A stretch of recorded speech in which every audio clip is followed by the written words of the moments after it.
Well, good evening, afternoon, morning, night, whenever you're getting the chance to sit down and watch this. Glad that you've chosen to join us again as we continue on in our study of the Gospel of Matthew.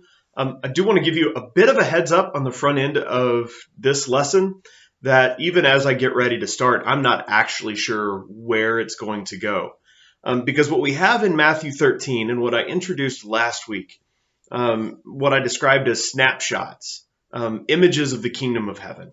And I think I could take the time and work my way through this chapter, basically parable by parable, because it would not be difficult to spend 15 to 30 minutes on, even our 2-verse parables that we have in this stretch.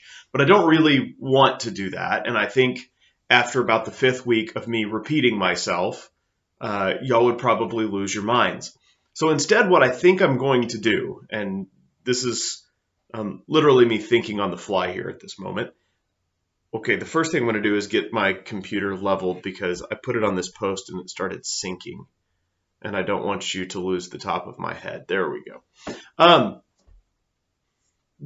What I think I'm going to do is look at the similarities that exist between several of these parables and talk about it for the rest of chapter 13, kind of in general. So we are not going to take the time tonight on stream to read through every verse in the remainder of chapter 13. What I would like you to do is take the time to read through 13 yourself. I think I've told you several times that I think it's best if you take the time to sit down and read the book as a whole. I hope you take the time to do that at some point. And if this is the first chance you're getting, then great, do it. But if not, take the time to read through just chapter 13, because what we have in chapter 13, like I said last week, are images of the kingdom of heaven. And here's why it's important to think of them as images, because there are alternatives, ways that people have approached these historically, that are not, I think, the best way to read these parables. If you go back to one of the Sunday classes I did several weeks ago on how to read the Bible, we talked specifically about parables. And one of the common mistakes for people reading parables is to read them as allegories, where everything has like a 1-to-1 ratio. So the way that works is you read one of the best known parables, the parable of the prodigal son. And if you read the parable of the prodigal son as an allegory, as many people have throughout history, then you have to decide that like the father automatically represents God. And there are some problems with reading that parable that way, which I've talked about before in a number of other classes. And if you haven't seen that, you can go find them or just talk to me about it, and I'll answer those questions.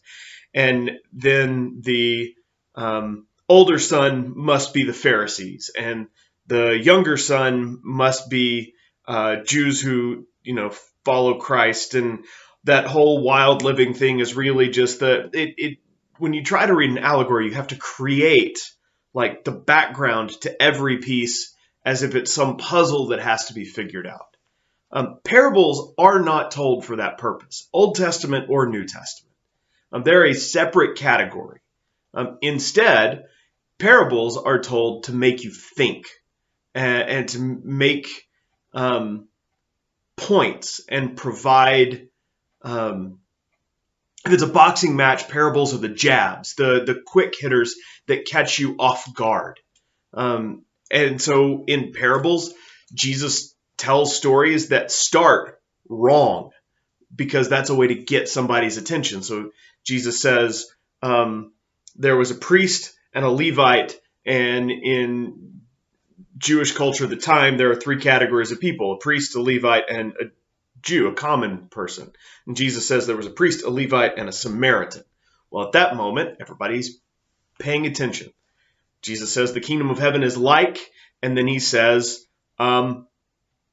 yeast. And given how yeast is often not talked about very highly in Older New Testament, Jesus' audience is certainly now paying attention. The kingdom of heaven is like a merchant. Well, merchants were not well thought of.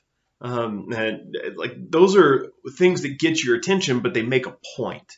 And that's kind of how I want to address these tonight, not looking for 1-to-1 ratios, something that says this stands for this, but rather what's the big picture? What's the snapshot that we get in this moment?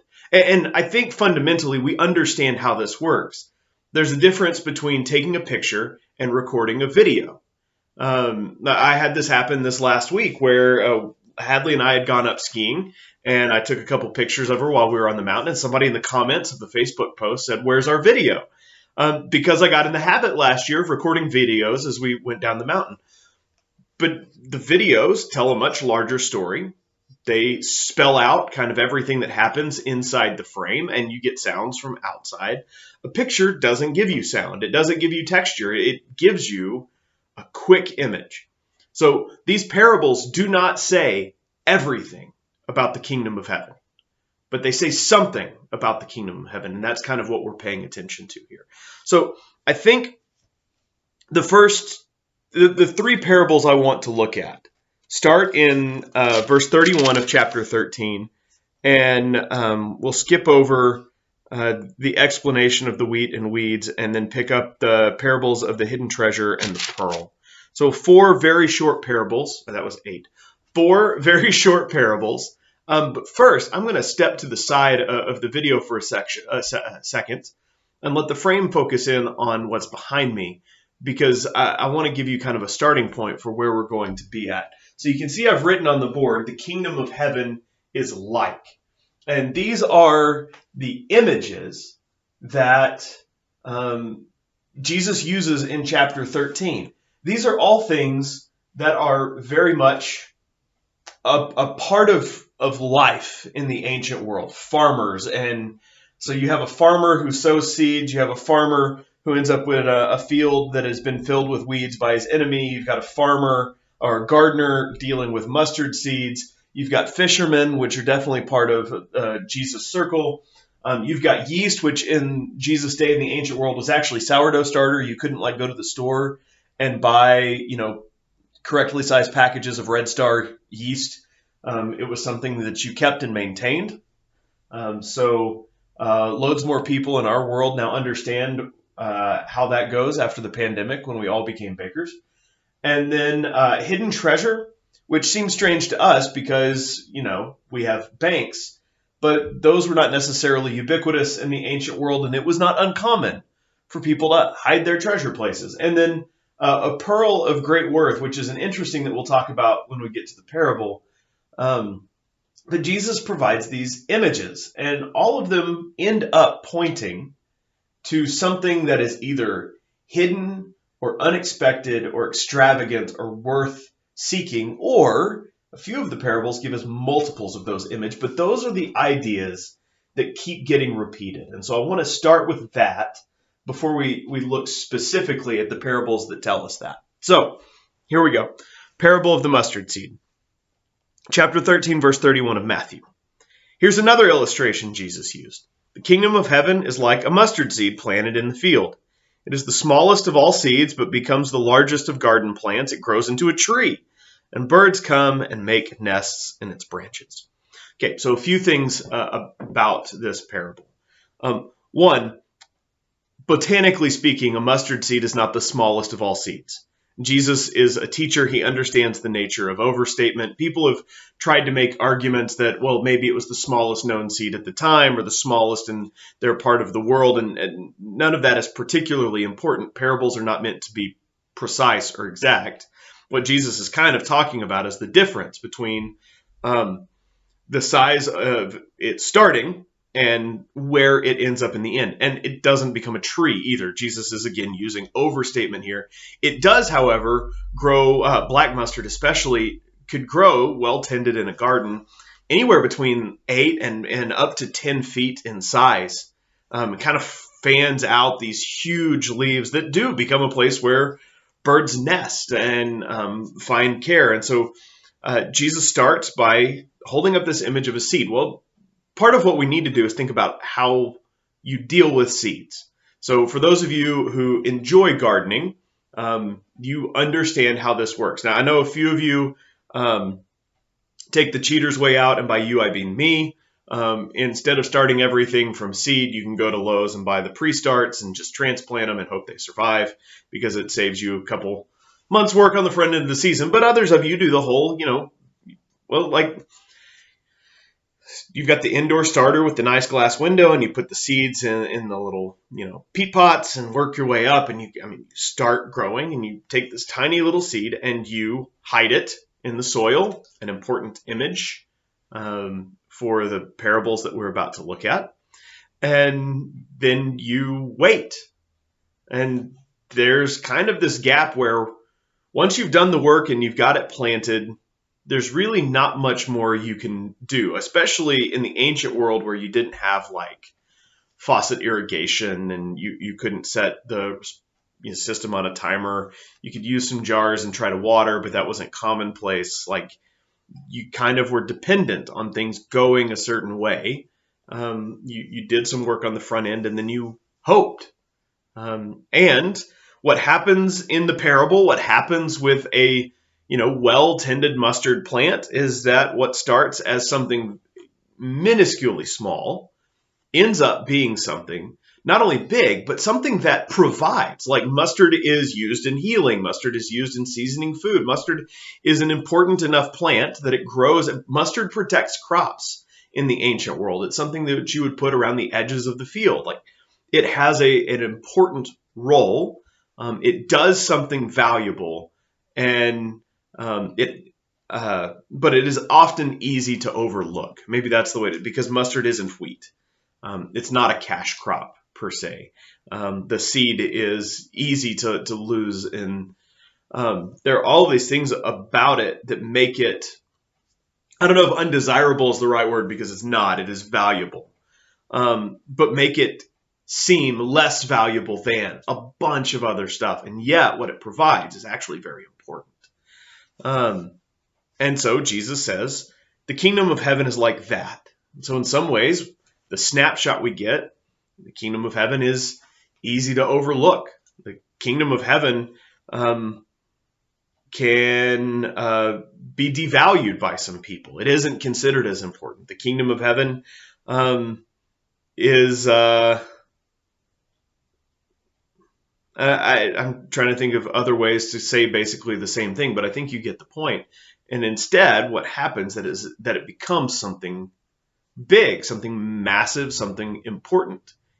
So the thing that you overlooked ends up being something that provides, just maybe not in the way that you expected, or in the way that you'd hoped.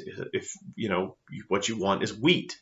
So then we get to the second parable of the yeast, or there we go, as I've described here, sourdough starter, because that's actually what it was. So then Jesus also used this illustration. The kingdom of heaven is like yeast a woman used in making bread. Even though she put only a little yeast in 3 measures of flour, and it permeated every part. Few things that we need to talk about here. One, the word that is used in the Greek texts in this parable is not put or mixed or kneaded, which are words that lots of other translations use in this image. Instead, it is specifically the word hid, which is important. Like I'm not trying to just be pedantic here, because the word hid or hidden shows up numerous times in chapter 13. Jesus talks about how parables are given because they hide the message. And so like that's not an unintentional word on Jesus' part. Instead, Jesus holds up this image of a woman making bread and talks about hiding the yeast in the bread and then it becoming something huge. And huge is not an understatement in this section, because 3 measures of flour is not 3 cups of flour. It's not 3/4 cups of flour. This is not the daily baking of a small amount of bread, nor in the ancient world would you have necessarily had a bunch of your own ovens. There would be communal ovens that exist in town. So what you have here in 3 measures of bread is something like 10 gallons of flour. It's 50 to 60 pounds of this stuff. It is abundant. And again, I don't know that that's ever really caught my attention. I'm not necessarily spot on in my ancient weights and measurements thing. The other word to describe 3 measures in the Old Testament is an ephah. They're basically describing the same thing. And so in some ways, Jesus uses words that are very familiar to his audience who would understand the Old Testament. But in another very important way, Jesus uses an image of abundance. This isn't personal. This is not individual. This is massive. This is communal. And again, abundant is the word that I keep using because that's exactly what the image is of. She just baked bread for a small army. And it happens with just a tiny amount of yeast. And it happens because she hid just a tiny bit. And that tiny bit of yeast only initially makes contact with a very small amount of the flour mixture. Like, it's not like yeast immediately touches everything that's in there. It works its way slowly. And if you've ever made bread and you've had the opportunity of kind of getting your dough mixed and setting it out, it's not like you then just stand there and watch it blow up in front of you in the span of a couple of minutes and then stash it in the oven and it's ready to go. It takes time to rise. So again, we have similar images to the ones we get in the parable of the mustard seed, something that is small, something that is hidden, something that works quietly and unseen, something that ends up abundant and massive. And so in those ways, these 2 parables are giving us very similar images of the kingdom of heaven. And then verse 34 kind of does a little explanation about the whole parable thing and connects us back to this theme of hiding or hiddenness.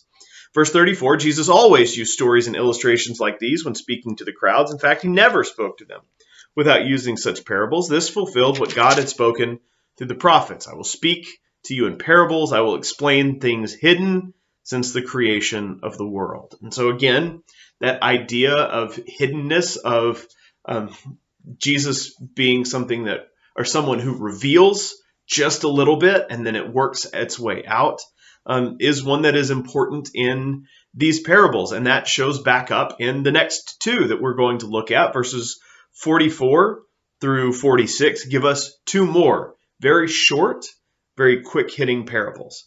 Verse 44, the kingdom of heaven is like a treasure that a man discovered hidden in a field. In his excitement, he hid it again and sold everything he owned to get enough money to buy the field.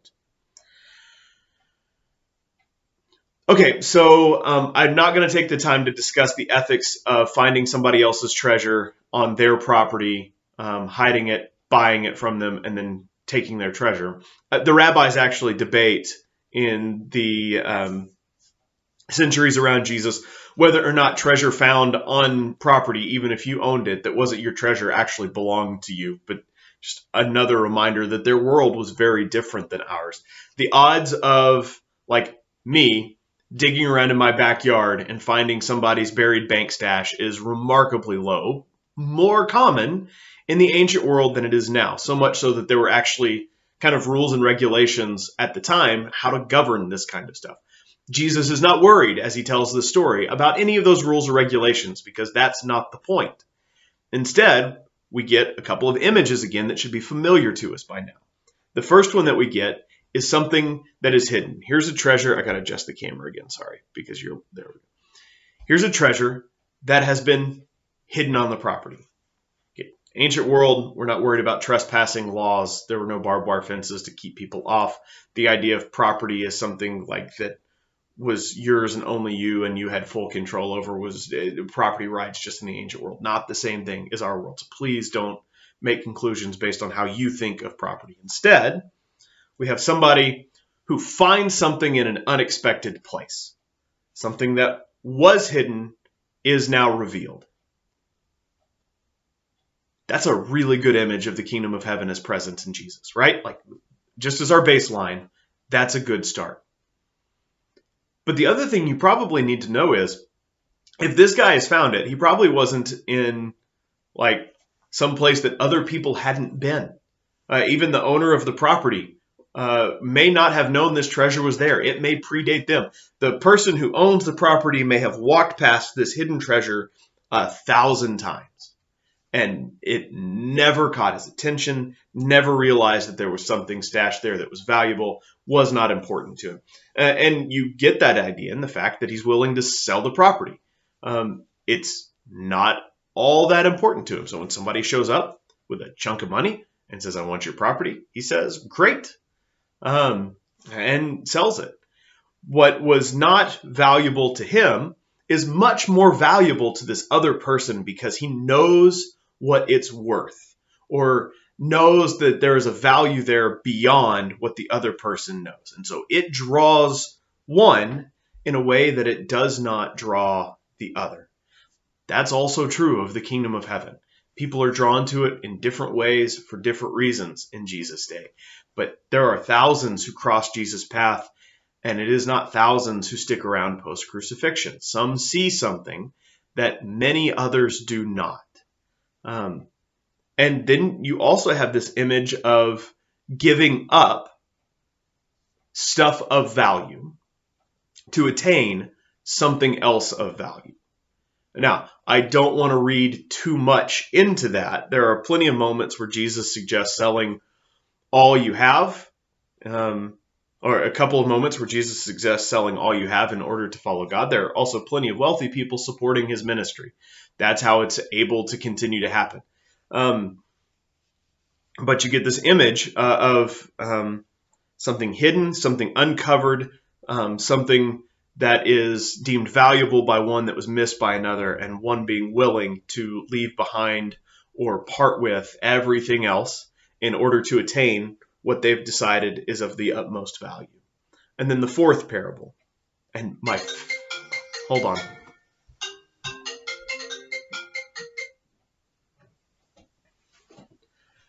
It never fails that I think I take all the precautions necessary to not have a phone go off in the background. And then, of course, I forgot to silence my cell phone. So it's just the way it is today. Now, get the train of thought back. My favorite, the pearl, because there's a lot going on here. The kingdom of heaven is like a merchant on the lookout for choice pearls. When he discovered a pearl of great value, he sold everything he owned and bought it. Okay, again, few minutes to talk about the merchant who, by the end of the story, is no longer a merchant, which is just awesome. And a couple of things that many translations miss, just to make sure that they come across. So, verse 45, my translation, as I just read, the kingdom of heaven is like a merchant. In original language, what you actually get, the kingdom of heaven is like a person, a merchant. You get two words there, not a person, merchant. It's two distinct ideas. So make sure you understand that first and foremost, he's a person, and secondarily, he's a merchant. And what you have in this story is a merchant who deals in a very, very rare, kind of precious object. Pearls were not common in the ancient world. It's not like there were large pearl farming operations that made them readily available everywhere. In fact, there's a story of Cleopatra betting somebody that she could consume like $1 million worth of food at dinner.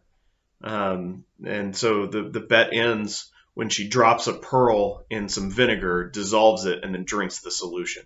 That's how valuable they were considered, that one pearl would satisfy this bet for just an absurd amount of money. The average person in the ancient world would have never seen a pearl close up. In fact, the closest they might have seen one, if they had seen one at all, would have been sewn onto royal robes in some form or another, because they had that mark to them. Contrary to what you may think, and certainly as the world has developed, the way the stereotype has gone, merchants were not highly valued in Jewish community in the ancient world. And there are numerous writings about that, because they are seen as taking advantage of people. If you read the description of merchants in Revelation, I think it's chapter 18, they are trashed, would be the nicest way to put it. And then the uber wealthy are not highly regarded in any of the Gospels. Luke's is probably the strongest, but Matthew is no different. Wealth is challenged as a corrupting thing. And in this merchant, somebody who deals in something so valuable is definitely somebody who is quite wealthy, enough so that he's able to sell all of his possessions and attain the most valuable pearl in the world, or whatever it is. But the interesting thing that happens as soon as you sell absolutely everything that you have, and that's the way that it reads. That's not an overstatement, or that's not a translational overstatement. It's Jesus' own overstatement, that he sells everything that he has, which may include his own family. That's the way that the phrase is used in a couple of other places in the New Testament, talking about the